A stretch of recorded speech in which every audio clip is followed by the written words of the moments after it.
भक्त कहते के माई हम जनती की रौरा ए संजोली के धरती पावे वाला बानी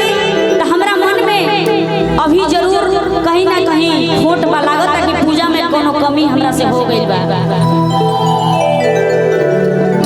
अगर पहले से जानकारी रही कि माई हमर आई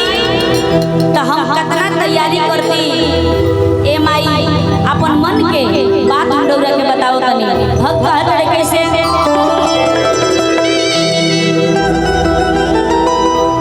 कि जनती जे माई अइबू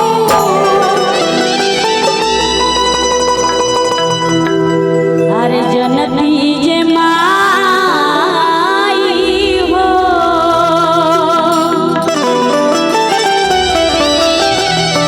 ए माई हो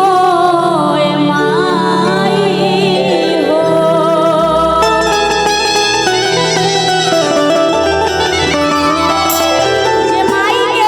जे माई के मानेला तनी दोनों हाथ रब के उठा लिए एगो जयकारा जोर से लगवा दे तनी ओकरा बाद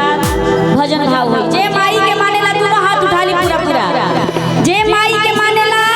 जे माई से अपन छोट अपने आप में समझत होई पीछे के जितना भी भाई माई से रौरा छोट अपने आप में समझत हो तो माई के बेटा तो दोनों हाथ उठा के बोली काली मैया की बोली मखोरापुर के काली मैया की बोली साचे दरबार की हनुमान जी महाराज की शंकर भगवान की। भक्त लड़का कि जनती जमाई अइबू जनती जमाई अइबू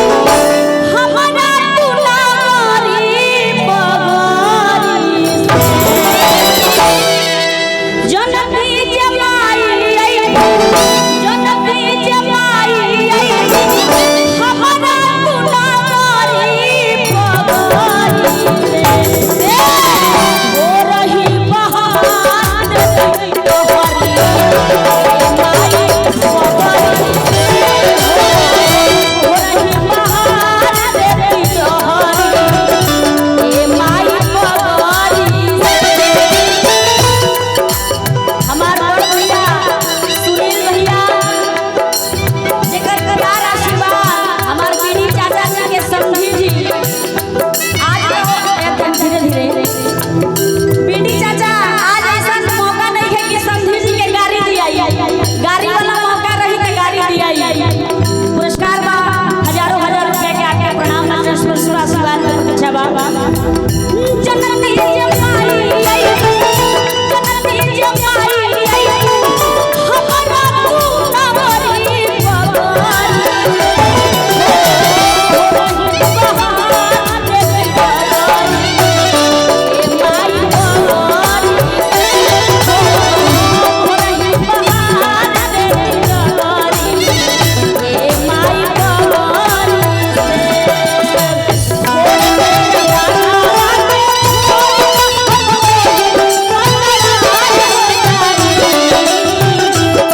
माता जी के तरफ से पुरस्कार आइला आपके प्रणाम बा प्रदीप भैया के बड़ ललित भैया के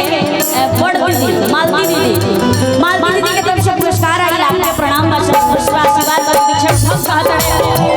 थोड़े बेरा बाधा के थोड़ी तो हम पतवार हो जाई थोड़े बेरा बाधा के थोड़ी तो हम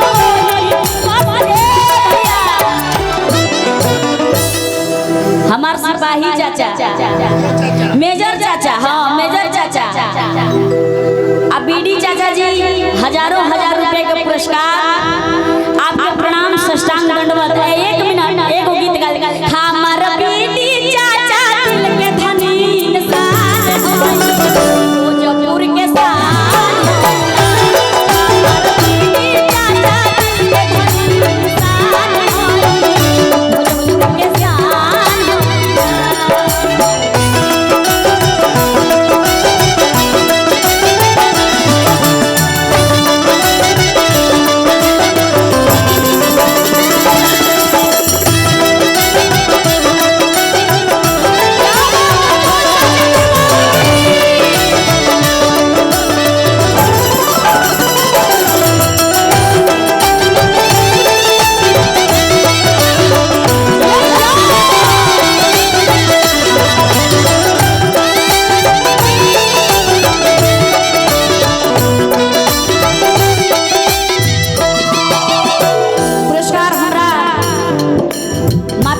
से आपके प्रणाम बच्चा स्पर्श आशीर्वाद के प्रतीक्षा बा भक्त लड़का